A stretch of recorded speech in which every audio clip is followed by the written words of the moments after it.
Managers run projects. CEOs run businesses. Everything about these two roles is different, starting with the scope. Managers are operational, while CEOs are strategic. Which are you? Are you spending most of your time turning the operational crank, or are you creating a vision for the future of your company? I think that understanding the difference between these two roles is critical to growing a land business because we always start small and operationally, and it's easy to get completely absorbed into that role. The question is, can we pull away from operations and open up a different part of our brain that thinks differently? Today on the Land.MBA podcast, Dave and I are going to go deep on the CEO mindset.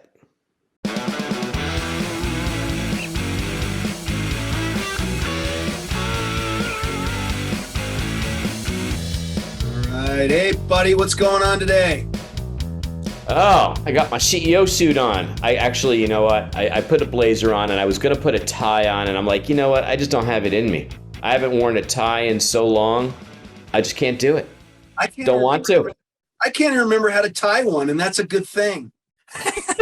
If I have to go to a wedding or a funeral, I have to have somebody help me tie my tie or get a clip on like Chris Farley. I have this meme. It kind of has this guy in the suit and the tie and looking all dapper, and he goes, "This man looks very successful." And then it's got this guy next to him wearing shorts and flip-flops and a t-shirt. He says, "Until you realize he works for this guy." Exactly. I want to be the shorts and flip-flops guy.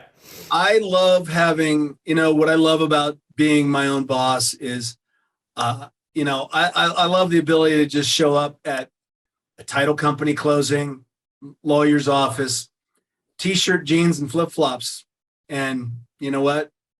I'm good with that. I'm happy to have earned that level of whatever you want to call it. But this is dressed up for me, a collared golf shirt. I tell you. I was going to say, well, you going to a wedding? What's the deal over there? Well, I didn't shine my head yet, so. All right, buddy, so CEO mindset, tell us. Well, you know what? Whenever you do something in business, this is certainly was true in the corporate world, but I think it should be equally true in any business. Before you go out and you do a big project, or you said, I'm going to go down and do something new, you have to write a business case. And when you write that business case, you have to do a financial analysis. And that financial analysis, there's two ways to do it. There's what they call the bottoms-up analysis, and then there's the top-down analysis. So the bottoms-up analysis basically, says, okay, I've got this much, I've these many widgets, and I'm going to grow. And if we do this, we're going to grow it by incrementally 10% per year. And it builds a whole analysis from the ground up based upon the inputs. Whereas the top-down analysis would say, what's the market size? How much market share can we get? So basically, how much revenue do we think we can pull out of this market? And then it works backwards to say, how can we build a business to go get that market share? And the difference between those two analyses is the difference between a manager and a CEO. So managers typically are building bottoms-up analyses to say, how can we build or grow the business? But the CEO is thinking strategically and might be thinking in terms of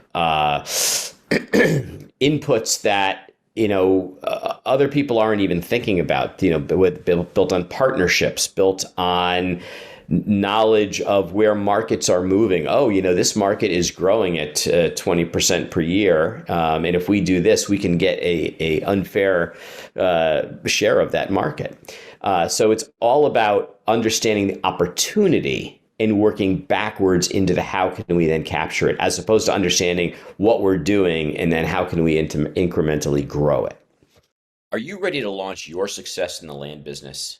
If you are, I want to tell you about the Land.MBA Accelerator Program. So many programs teach you theory and process, but leave it up to you to figure out how to execute. The Land.MBA Accelerator Program is different than anything else out there because it doesn't just teach you what you need to know, it drives you to turn knowledge into action. Layered on top of our end-to-end Land Business Essentials video course, the Accelerator is a 6-week intensive small group course that goes deep on the most important topics like county selection, pricing, marketing, and more. In each session, you'll get specific assignments to turn what you learn into the right actions at the right times. So go to land.mba/accelerator. That's land.mba/accelerator and use coupon code podcast to get the accelerator plus a 1-year subscription to the Land.MBA Mastermind program and 25% off all our other courses in our catalog for 1 year.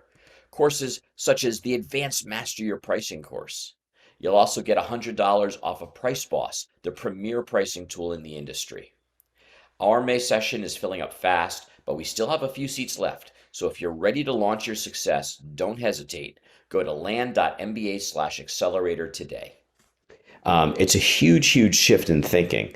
And I think it's challenging for us as land investors because when we start this, we always start with a learning curve. So we focus on process and on building our systems and maybe building some staff. And we're very, very involved in the operational part of the business. And eventually our brain becomes wired into the operations of the business. But if we really want to take it to the next level, we have to change the way we think, which means we want to get somebody else to run the operations, or we need to be bipolar and be able to say, okay, I'm taking my operations hat off right now, I'm putting my CEO hat on right now, and we really need to be able to think differently. Some people are capable of making that shift. Some people aren't. If you're not, no problem. Find somebody to run your business operationally and be the CEO eventually. Yeah, I agree. And that's a very difficult process. You know, you're so involved when you start, and even, you know, a year or two into the process, you know, still being really sucked into the operations. Those who are able to, you may not get to the point yet where you're able to hire that operations person, but you've got to at least be able to, like you said, put the two different hats on so that you making sure that you're taking time to be the CEO. I had a business coach tell me that, you know, your job as the CEO is to think. That's it. Think. Yeah. Now, ultimately, that's where we want to get to, where we can think and think strategically. It's not even necessarily plan, but it's create that vision so that, you know, we can have others execute the plan. But when we're small, we got to take that vision that we created with our CEO hat on, put the operations hat on, and then we're actually still have to act as manager and manage the people that we're delegating and do the certain things that we have to do as well. And then ultimately the goal is to get big enough to where we can purely play CEO and all the operations are being run for us. So, yeah, we don't want to get too consumed in the tactical. All right. So eventually, you know, we've got to keep ourselves from getting sucked into the daily operations and gradually step more and more out and achieve that CEO mindset. So part of that is what I've already discussed, wearing the two different hats and splitting our personalities. At least that's the short term. And then we want to be able to get to the point where we can hire that operations person and really focus on the CEO. So on the vision and on the strategy and on leadership. And then the operations we know is being handled. Then we can focus on deals, let's say bigger deals that are maybe one-offs where, you know, some of these big deals can take a lot of time. And since it is a one-off, it's going to require you. Also, where was I? Yeah. Strategy, leadership, deals. Also forming partnerships.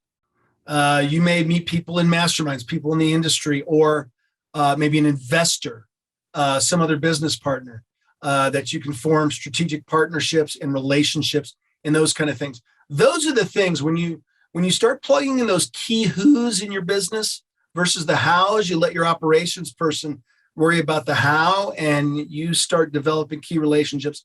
Those are the things that can really propel your business. So that operations person is like a member of the band. His job is to be masterful of the instrument. The CEO is the conductor of the orchestra. His job is to know all the instruments and how they come together to achieve an inspiring performance. Nice. You're such a musician, Dave. I just never knew that soft side of you. Right. It's the influence of my daughter and you.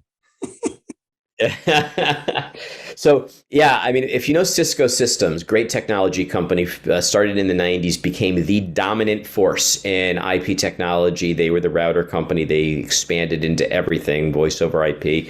I first ran into them when I was at Lucent Technologies in the 90s, and they were just at a juggernaut already. We were the big kahuna, but they were chasing us down, eventually overtaking us, really. They became, when I was doing voice over IP, they became big in voice over IP. Massive, massive company. Well, the CEO is a guy named John Chambers, and John Chambers was a very inspirational figure. And the reason I guess I found him to be so inspirational is because he was the one that created the vision for the company. He was the spokesman for the company. He was the guy that made everybody proud to be working at Cisco. He was the guy that would get up there and speak at all of the big trade shows and conferences, and then, of course, on all of the financial channels on TV. And he could do all that because his COO, Gary Moore, was back there running the business. The CEO was not running the business. The CEO is creating the vision, leading, exciting, getting people all excited and energized to march in a certain direction to grow the company, while the COO was actually running it. The same thing was true in Microsoft, by the way. Frankly, Bill Gates wasn't really running the company. He was the visionary. He was the leader. He was the spokesperson. It was Ballmer who was actually running the day-to-day operations of the company. It's just too big for one person. Yep. So lots of examples. And so what is, when you have somebody running the operations of the business, what does that leave you to do? Well, let's use an example that's kind of popular in the news right now. Let's talk about Elon Musk buying Twitter, right? Oh, he's not a company. He's just an individual guy. No, he's an individual guy who's the CEO of Tesla, the CEO of SpaceX.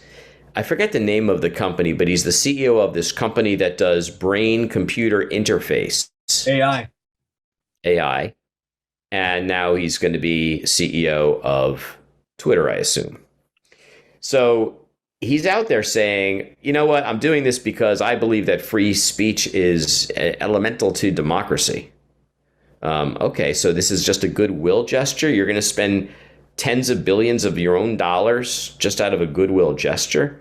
Maybe he thinks he can make Twitter that successful and make it a good financial deal. But there's another company putting in about 25 billion, I think, if I remember correctly. I'm guessing they're going to want a return on their investment. This is a financial deal. And if you think about it and you step back and say, all right, is there a strategy behind this, or is this just some goodwill gesture? Well, let's go back to his company. Dave, while I talk, just look up the name of this company. It's killing me that I can't remember it. I will. That does this brain-computer AI interface. Well, the AI, the artificial Neuralink, thank you. In order for Neuralink to be truly powerful, an AI has to have gazillions amounts of data of human interaction to basically understand how humans think so that it can learn how to think.